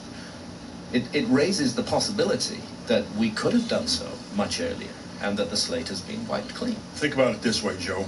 My grandfather was born in 1895. The main mode of transportation, aside from railroads at that time, was horseback, right? His grandfather, would have been born pre-Civil War. So in 5 generations, we've gone from the very first railroads, the beginning of the Industrial Revolution, to where we are now, in 5 generations. Now, if you go back 200,000 years, say 196,000, and we divide that by 25. I love when Randall breaks out the We're looking at almost 8,000 generations of humans. Wow. Yeah. Now think about that. Within 5 generations, we've gone from 90% dominant, agriculturally based, subsistence farming, right, feudal system, to where we are now. But now we've got 8,000 generations of humans on this planet. Who knows what we may have accomplished in the past? But once you put this perspective, and you got to understand that the catastrophe we're talking about 12,000 years ago, while all the evidence suggests it was the most severe, probably at least within 5 million years, because the last time we can find a species loss equivalent to the terminal Pleistocene species loss was 5 million years ago, the Hemphillian event it's called, which then I would then consider that again as a measuring stick for habitat loss, which would in turn be a measure of the severity of whatever happened. But the point is that in the time that we humans have been around, there have been multiple catastrophes of a global scale, not as severe as the one we're talking about here. But certainly the framework of this planet has been shaken numerous times. And in 200,000 years, we've had probably 4 great glacial cycles that have come and gone. Now, just a glacial cycle alone, I mean, think about that, what the ice will do to the landscape, and dropping sea levels 400 feet. And now during an ice age, you've got to bear in mind that probably the most habitable place to be on the planet is going to be on coastlines, along the mouths of rivers and so forth. What happens when all that ice melts and sea level comes up 300 or 400 feet? And it's going to pretty much erase most of the evidence of human habitation. Although, and I think I talked about this last time, and you would probably concur with this, the importance of marine archaeology. It's extremely important. Yes. But again, unfortunately, marine archaeology has its eye off the ball. Most of the resources in marine archaeology go into shipwrecks, looking for shipwrecks. Right. And you know, I get that. It's really interesting to look at shipwrecks, but there is a prejudice in archaeology which says there could have been no interesting civilization before 12,000 years ago. So since those lands that were submerged by rising sea levels have been underwater for 10 or 12,000 years, we're not really interested in human habitations there.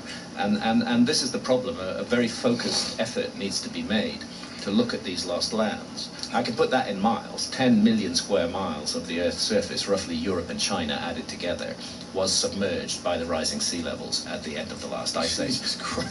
That's what's missing from the record. You know, and again, we're talking about wiping the slate clean, and Randall's right. Those ice caps that sit on top of a continent, which are mountain high, they're going to just grind to powder anything that lies below them. So was there a civilization there before where the ice cap formed? Who knows? Right. A mile high of ice. Yeah. Or even more than that in some cases. Over central Canada, it might have been as much as 2 miles. 2 miles. 2 miles of ice. Just pushing across the ground like an eraser. Exactly. Just Yeah, wiping and everything crushing the surface of the ground down. I think in our discussions of Atlantis, we covered that a little bit. Crushing the surface of the land down by perhaps a couple of thousand feet. Isostatic depression. You remember the geology lesson I gave you last time? Yes. About isostatic depression, and Yes. we discussed how at this very moment your ass is demonstrating an important geological phenomena of isostatic depression, sitting on that cushion that you're sitting on. And if you were to stand up, what happens when you stand up? The cushion comes back up, doesn't it? Mm-hmm. It's exactly what happens, and you can almost picture the planet breathing in effect. The ice is released from the continental surface. The continental surface begins to rebound. The weight is transferred back into the ocean basins, and there has to be what's called rheology, which is the study of the distribution of the inner mass of the Earth, requires that there be compensation. So if in one area of the surface the land is rising, somewhere else it has to be subsiding. And the obvious place would be that as you transfer the weight from the continent back into the ocean basins, that the ocean basins are going to subside. And this brings us, to the whole question of the scientific veracity of a sunken landmass. Yeah. I think you have an interesting point on the aid wars in this sense, because there you have this massive, it's like a seesaw. There you have this massive weight pressing down on the North American continent, and suddenly it's lifted. That massive weight pushed down North America, but it lifted up other areas, the other end of the seesaw. Then the weight comes off, this end goes up and the other end goes down, and suddenly you get the possibility of the submergence of a landmass. It just falls under the sea. And there is actually considerable empirical evidence suggesting that there was massive post-glacial subsidence along the mid-Atlantic ridge. Which is where the Azores are. Yeah. And which is pretty much where Plato said Atlantis was. Yeah.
Maria needs her budget approved. Luckily, her company uses Slack, so there's a channel to easily reach the right people.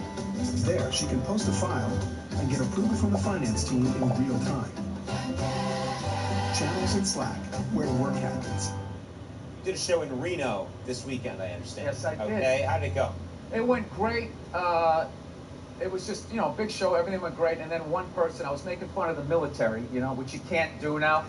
Like, we totally went from Vietnam, all the hippies being like, hey, man, you're like a baby killer, man, to like now you got to give like a standing ovation when they walk over to Delta. You know what I mean? You know, show that you're not in ISIS. Like, I don't know what you have to be doing. Like, thank you. And so I do this bit making fun of the military a little bit. And the first time I did it at a VFW to make sure that it was funny in the right way. And it killed. It was even a dude, he lost his legs. He almost fell out of his chair. Now he's laughing, going, dude, that is so true. So you got approval from them. veterans. So then yeah. I'm doing it in front of regular people, you know what I mean? So the second up, everybody has a good time with it except one person. He came all the way up to the front and just didn't even heckle, just started yelling. He said, hey, show some respect. He starts yelling at me like he's my dad, right? So he's like 100 pounds overweight. I'm like, why don't you show some respect and lose a little weight? Next time you have the middle seat on a flight, you won't be spilling over onto your fellow Americans. No, I know, that's off limits because now fat people are heroes. Everybody is a hero now. Everyone's a hero. No, I'm gonna tell you about fat people. Your organs are not giving you a standing ovation as you walk over to the refrigerator again. What you're doing is dangerous. You got children, lay off at the ice cream. It's so brave. It's so brave to be out of that, so whatever. So that guy, oh, God. I was so upset that security, escorted him out. I wanted to talk. I started my show blaming women for sexual harassment. That's how I started it. Yes, it was absurd. I wasn't being serious, you children. This is the worst time I have to now move my chair away from you. I know, because then all this stuff, I know. Dude, it's literally... Tough times right now. As a comedian, it's like the walls, it's like in this walk-in closet of what could be funny. And meanwhile, there's like a swirl of trash with every toothbrush he ever used spinning around the Pacific Ocean. Nobody cares. God forbid you tease the Navy a little bit, and people have like a conniption. Well, what did you say about the military that got people so mad? Or this one guy so I was mad? just saying, the guy who flies the fighter jet, okay, and has missile shot at, that guy's the hero. However, if you're the guy that, points in the direction that the plane takes off in, you know what I mean? We're kind of watering down what is heroic behavior. You don't think that guy, the guy who points in the direction is... Yeah, the guy doing Warrior One, like the yoga pose. Like the battlefield is that way. No, but everything has just become that. It's just become like this, that whole first responder thing, all these code words you have to say. It's so stupid. I'm a first responder. I love that one. It's like, dude, I called you. I saw the fire. What am I? What are you, ESP? We just want to thank our first responders, and just everything has just become, and it drives me up the wall. All right, we're gonna take a little break. We'll have more with Bill Burr. We'll calm him down during the commercial break.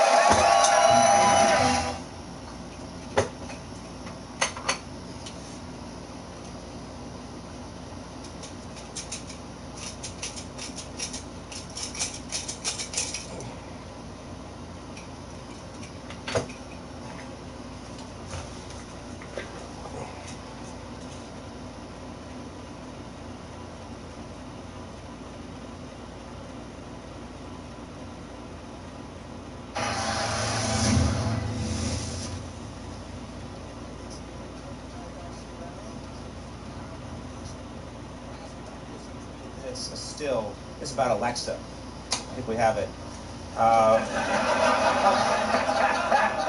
What's going on here? Did you buy Alexa? No, I don't know why people would voluntarily bug your own house. Do you think you're the only one listening in on that? You never saw Weird Science, how creepy these nerds are? All these cameras on your phone, all of that. People go on Ancestry.com. Why would you send your saliva into the internet? Why would you do that? Why don't you just go to the Illuminati and help them build your robot replacement? You're already... Yeah. I don't understand it. Look, I get it if you're African American, they made them change their names, you don't know where you're from, but if you're white, it's the most arrogant thing ever. You know what you are, basically, don't you? How full of yourself are you? I just have to figure out this recipe because I am a hoot. 2% Portuguese, I knew I liked peppers too much. A part of me dies every time I go into a store and I see something, they go, can we get a phone number? Watching somebody give them the phone number. Why would you do that? Yeah. I always give the same, mine is all area codes. They go, what's your phone number? I'm like, 323-818-8255. 2125. I do that. My fake email is youknowit@AOL. Feel free to use any of these. Yeah, sure. Just flood. Yeah, because then they sell all your information, and then like you'll get a note later. Oh, sorry, we kind of got hacked, and somebody has your social security number now. It's like, well, and then I should sue you because you told me that this was gonna. I don't know. Whatever. There's a lot of things I'm upset with. So.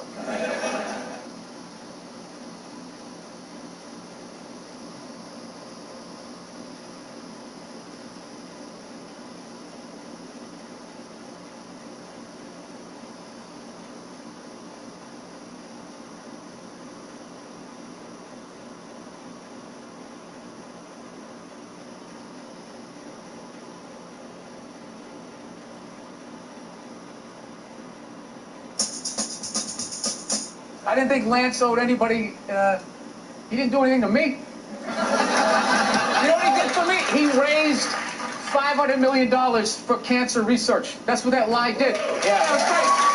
And everybody had the bands on. Remember the bands? Sure. Right? Yeah. That blocked out the sun, right? You know, it wasn't to block out the sun. No wrist cancer? Yeah. No, the whole thing was annoying, and I hated how Oprah was interviewing him and acting like she was dumbfounded that this guy would do this. Like, she's been in show business for 35 years, and she can't, like, wrap her head around some guy doing whatever it takes to get to the next level. Didn't she, for the first 5 years, have, like, midgets who wanted to bang their mailman's boyfriend? And she didn't want to do it. She didn't want to do it, but she didn't have the power to say no, so she wrote it out. And then when she could make a good decision, she did a show. But she stood on the heads of those little people for 5 years until she got... And then she's sitting there apart from this guy like, so how could you... You know exactly what he's doing. It's the stupidest thing I've ever seen. Look, the guy was a sociopath on a bicycle, all right? As far as I'm concerned, we got off easy. Yeah. If that guy was working for a corporation, he probably would have been pouring stuff in the water supply, doing God knows what. Just keep him on the bike. Just let him go up and down the hill. He's not hurting anybody. Not hurting anybody. He isn't. And the top 20 guys, like, all tested positive for roids. So our roided up guy beat your roided up guy. Okay? And those guys who run that filthy sport, who is sitting there going like, oh, this is ridiculous. He doesn't represent cycling. Are they going to return all the money that they made off of that guy? Huh? They're going to turn in their yachts? They're not going to turn in. They're not going to do it. Everyone turn in your yachts.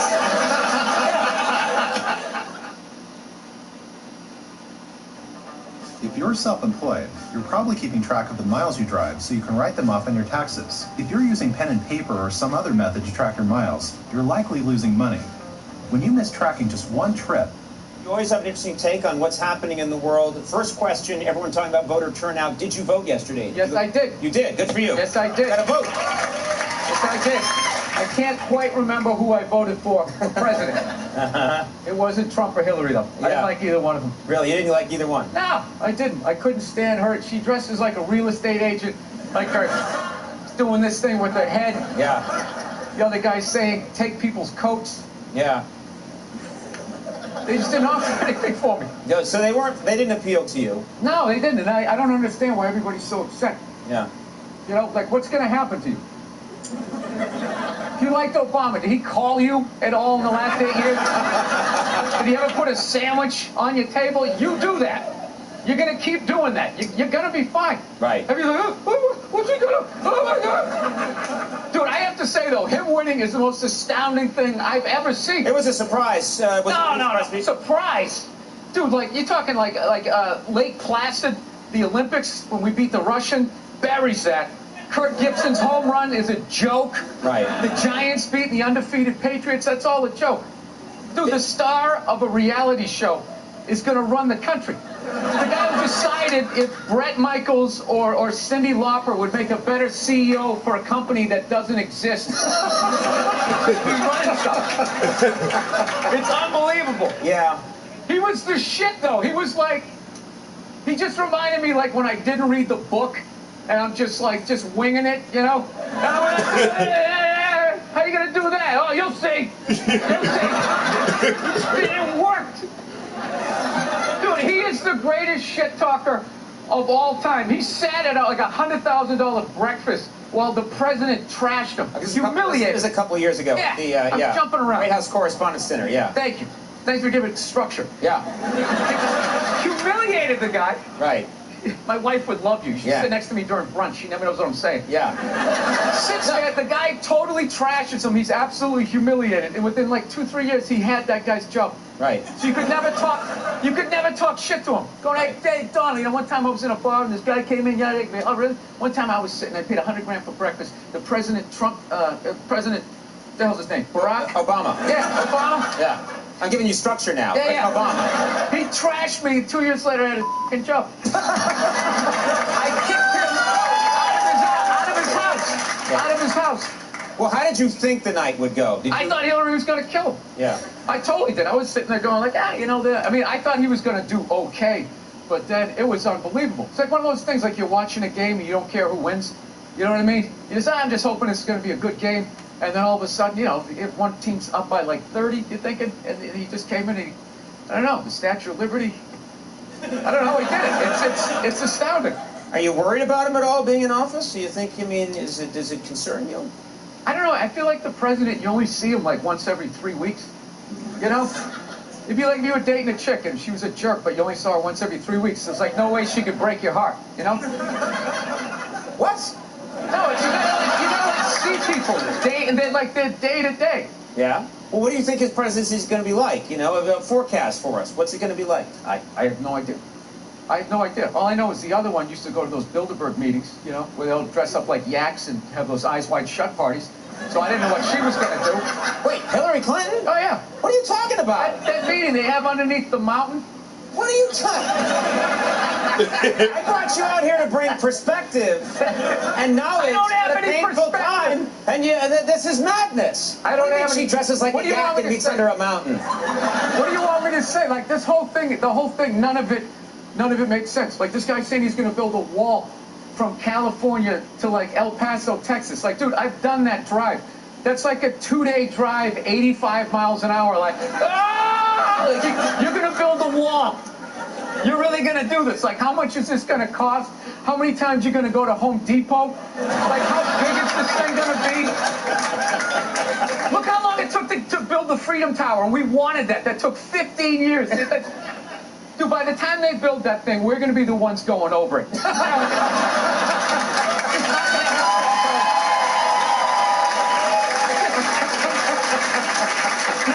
I'm not like, you know. Well, how could the polls be so wrong? That's a big question everyone's asking today. Is the polls all said, oh, Hillary, 95% chance, 85% chance. How could that have gone so wrong? I don't think that they talk to people. I think they just hang out in their conference room and be like, yeah, you feeling what I'm feeling? Yeah. 47%. When did they do it? No one has ever asked me.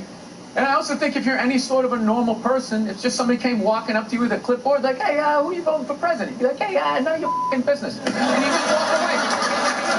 So basically what you're getting is you're getting people either so stupid or just with so much free time that they would sit there and they would talk to somebody with a clipboard. I would never do that. And they would probably say whatever comes to mind, yeah. Right, yeah. You don't have to tell the truth. Exactly. Fascinating stuff. We're going to take a break. Much more with Bill Burr. Stick around.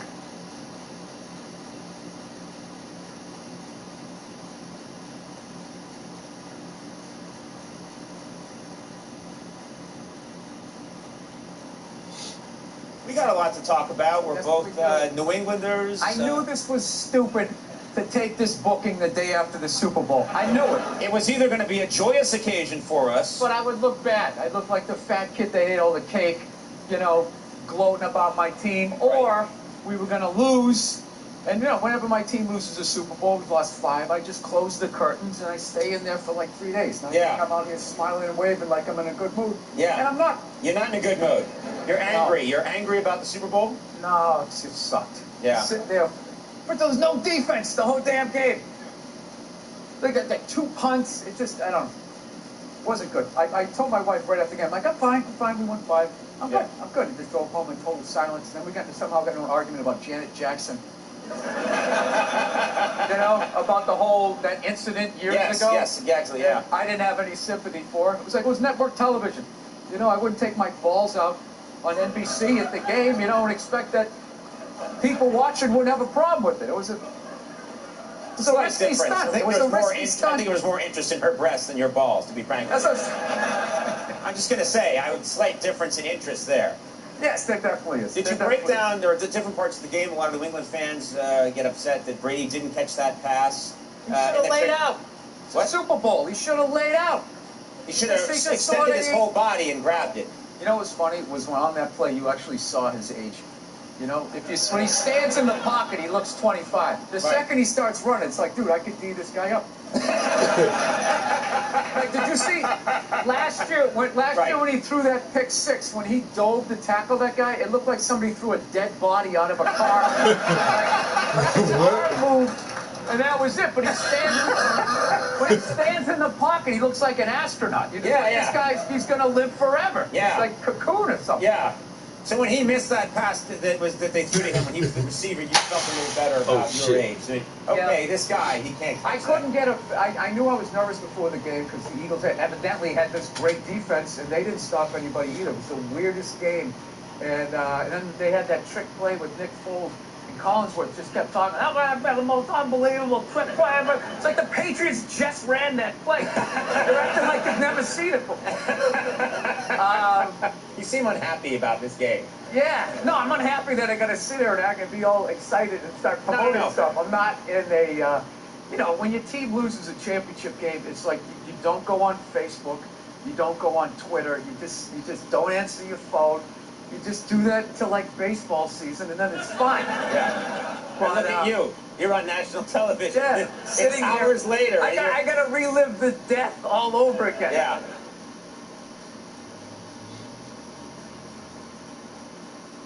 Get this motherfucking fly. Oh my god, dude. When I turn off the camera, I'm swinging the fuck out with this goddamn insect. The immigration site to move to Canada crashed. Do you think people are going to really move to Canada? I hope so. I hope so. Yeah, there's too many people here, the rent's too high and all that. Just thin it out, give us a little negotiating thing, and then what's going to be funny up there, it's not going to be Michael Moore's Canada. What he said, oh, you keep your doors unlocked, and everybody's drinking syrup, and He didn't say everyone's drinking syrup. Talk to anybody of color that tried to make it playing hockey up there. Listen to the stories they have. You're like, were you in Alabama? No, it was in Manitoba. Yeah, those are still white people up there. Just because they're on the other side of the invisible line doesn't mean that they're not going to act like white people. Yeah. So you're not a big fan of Canada, is what you're saying? No, I love Canada, but I don't go up there with like this starry look in my eye, like everyone's going to be riding around on mooses. It's just like these people, they're human beings. They're selfish. They're into what they want. Yeah. You know, I don't know. Conan, I really don't, I don't pay attention to things. I know. Well, I love getting your take. Do you think the debates had any impact at all? We had to watch so many debates. Do you think it had any impact on the election? No, I think people already made up their mind. Like, I was dying laughing by the fourth one. I was just like, who are these people sitting there in the fourth debate going like, well, I don't know, but, well, that was a good point. But then again, there is that. It's like you knew who you were voting for. You knew from day one. So, what about the angle? There was a lot coming from the Hillary Clinton camp that Trump is bad for children, and they had a lot of ads that said, children are watching this guy. Oh, we all know that children 5 and 6 years old are always tuning into the debates, taking notes. That's what I did when I was a kid. I'll never forget that. I remember Watergate like it was unbelievable. I was sitting there, I was like 3 years old, just taking it in. I was just like, wow, this guy's going to get impeached. This is the most amazing thing that's happened in my 3-year-old life. So as a child, you were not that interested in politics, and you don't think children are in general? I don't. I know there's so much stuff that's going on. It's a really weird time. I just hope people stop yelling at each other, and there's a bunch of just crazy stuff out there. They're saying that, racist white people voted for Trump, and, maybe some people did, but I just think my experience being on the road is a lot of white people like racism, it doesn't track with them because it's not in their life. Right. Right. So it's like our clothes, you know. You just, oh, can I afford this? Is anybody going to make fun of me if I wear this? You don't think about the person who like sews it together for like a month for $1, right? And wants to jump out the window, you know? Yeah. So that's how people look at it. So because I noticed, like when I was on the road, I'd be like, yo, this guy's got people yelling the N-word out at his rallies. What about that? And like white people be like, yeah, well, you know, I'm not about that. You know, I definitely don't condone that. But Hillary, blah blah blah blah blah. And that's what I learned. It's like people give a about what's gonna like affect them. So I don't know. It's not a fun time. It isn't. Again, it's not a. Again, lovely having you here. Not a. What do you want me to do? What do you want me to do, bitch? I don't know. Yeah, I don't know what's gonna happen. I don't think it's gonna be as bad as people are gonna say. I hope that all this screaming and yelling is gonna stop, and you know, I hope people step outside themselves a little. I don't know. Yeah, I think they will. I don't know. I tried to get a little bit of an uptick at the end. You're like, I don't know.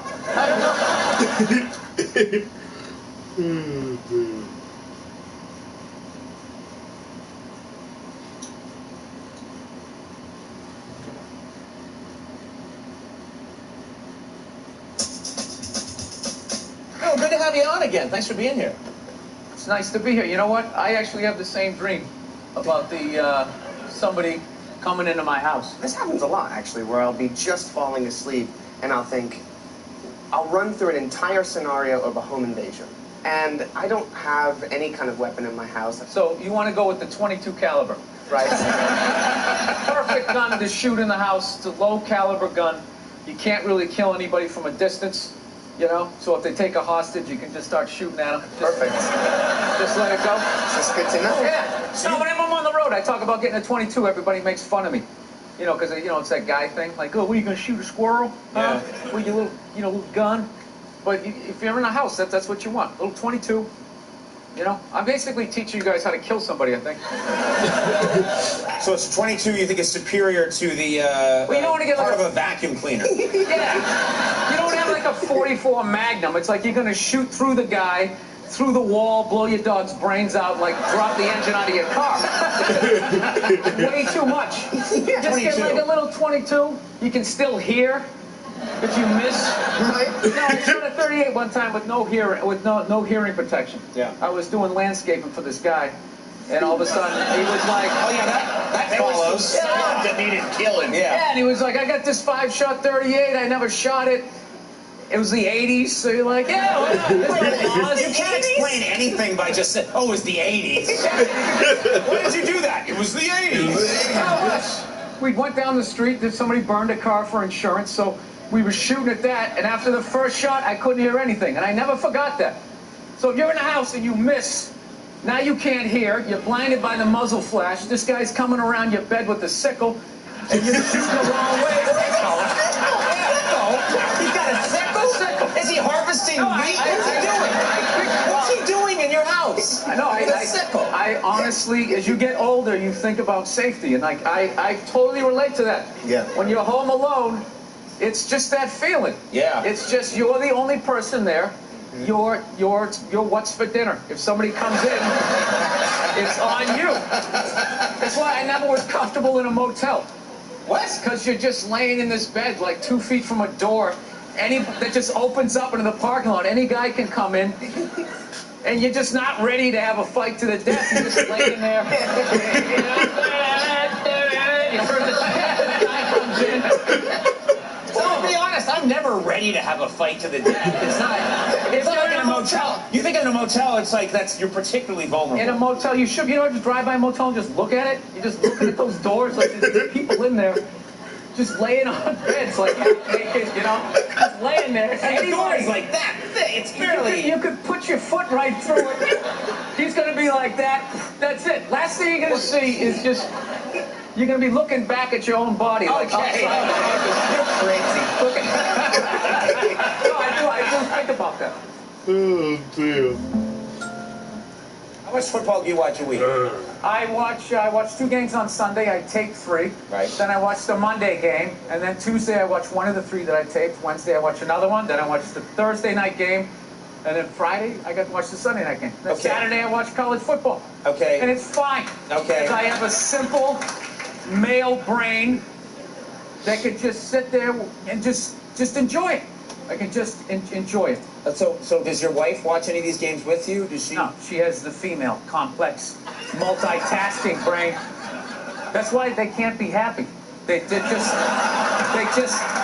always, they're like, what is that lizard that can look at two things at once? That's what they're like.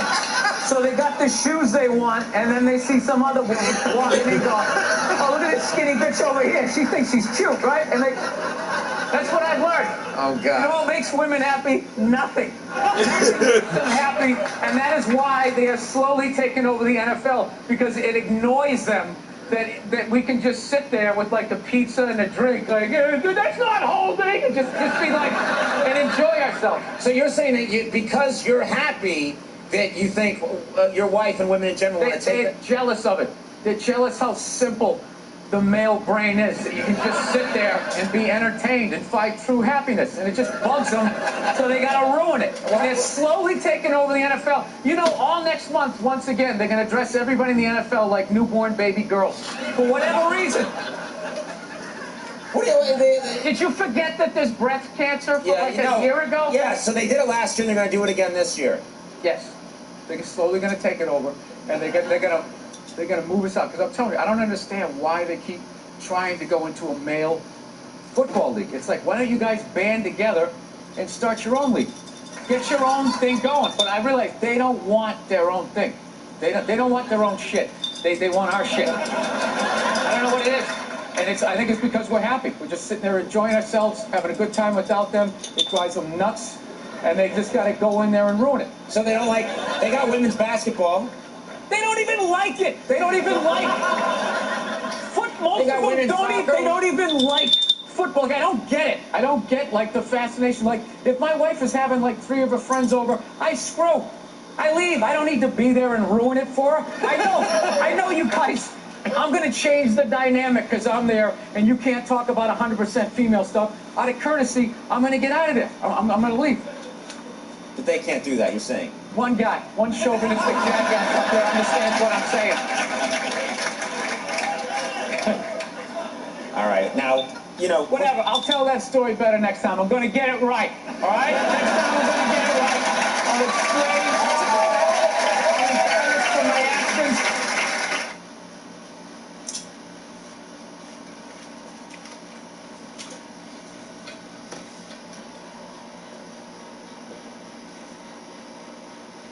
Are you getting into the holiday spirit? We're getting close. Christmas coming up. You getting excited? Come on. Yes, I am. I actually like the holidays, and Thanksgiving is my favorite because you just get to eat and that type of thing. But I don't know. I don't like that Black Friday type of stuff. It just freaks me out. Makes me sad for Americans. A bunch of them getting trampled. You know? Yeah. You don't like why would you do that? Why would you do that to yourself? Why would you just admit that you can't afford it at regular prices? Come